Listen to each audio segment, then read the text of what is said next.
Welcome back to our series on milk texturing and pouring. Last time we looked at the 3 fundamental patterns in latte art: the heart, the tulip and the rosetta. Now we're going to combine them into 2 slightly more interesting patterns.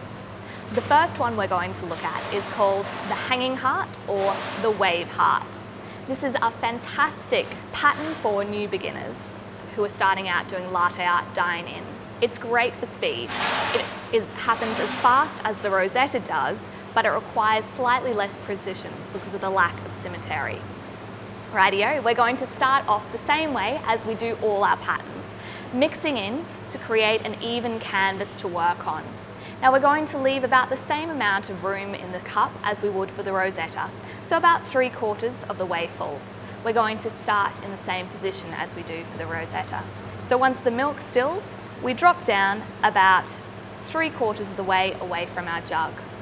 And we're going to start the exact same as the rosetta, stationary and wiggling. So the jug is stationary in its position, but I'm just moving it side to side. Then we're going to start the draw back.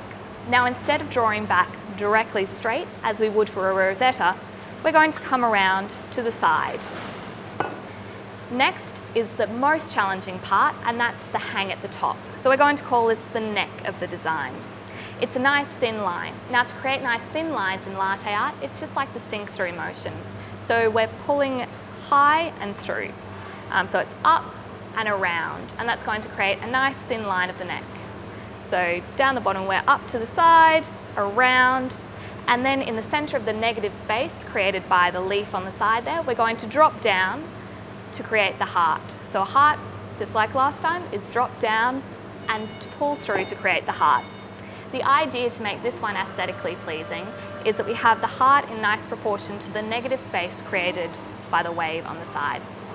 I do find this one works slightly better with a little bit thicker milk, so it's fantastic for cappuccinos when you're in a hurry. It still looks great and you're still going to get a lot of people taking photos of your latte art for Instagram.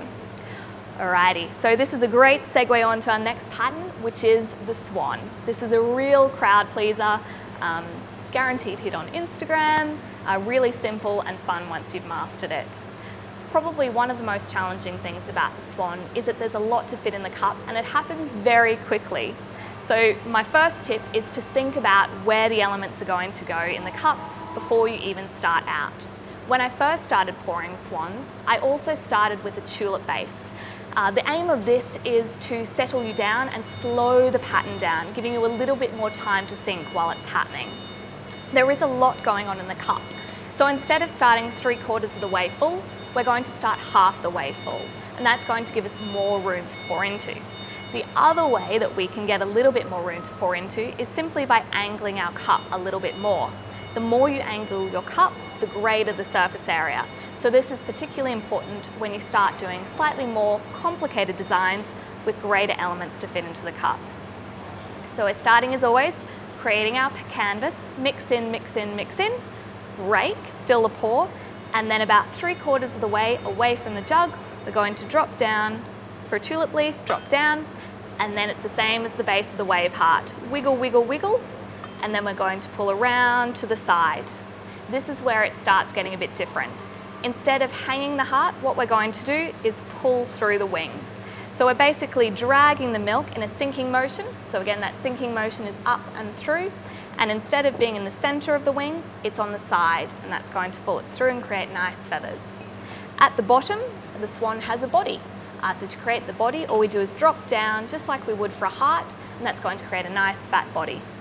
The next thing we want to do is create a nice slender neck for our swan. And this is exactly the same as the neck which we created on the hanging heart. So it's that sinking motion.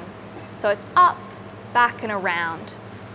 This is one of the most challenging parts of the swan design, purely because people tend to, when they're first starting out, get the wing and the head and the body in odd positions and it kind of looks like a dismembered chicken.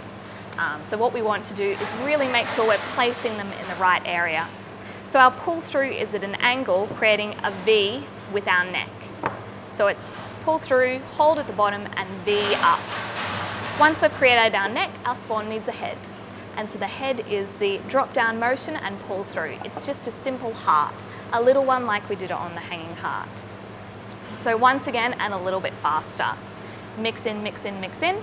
Halfway through, more of a tilt. Tulip base, you can skip that if you're feeling confident. Wiggle, wiggle, wiggle, pull back to the side. Sinking motion, drawing the wing down to the base. Up in a V, we've got the thin neck, and we're hanging a heart on the end to create the head. Alrighty, so those are two slightly more fun combination patterns, the hanging heart and the swan.